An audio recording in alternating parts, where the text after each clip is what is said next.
এক রাজার রাজ্যে এক লোক রুটি বিক্রয় করত। সে একমাত্র রুটি বিক্রেতা।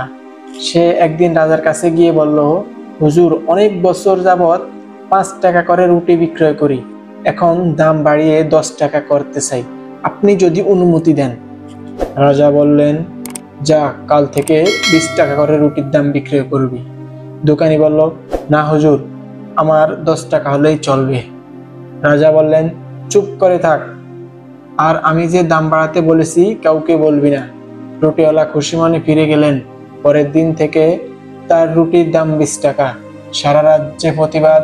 জনগণ খেপে গিয়ে রাজার কাছে বিচার দিল, হুজুর, আমাদের বাঁচান, এ কি অন্যায়! 5 টাকার রুটি 20 টাকা হলে আমরা তো না খেয়ে মরে যাব। রাজা হুঙ্কার দিলেন, রুটিওয়ালাকে ধরে নিয়ে আসো, এই অন্যায় মানা যায় না। তারপর ঘোষণা দিলেন, কাল থেকে রুটির দাম অর্ধেক, মানে 10 টাকা। সারা রাজ্যে ধন্য ধন্য পড়ে গেল। শুধু এমন একজন রাজা ছিল বলেই, না হলে জনগণের কি হতো?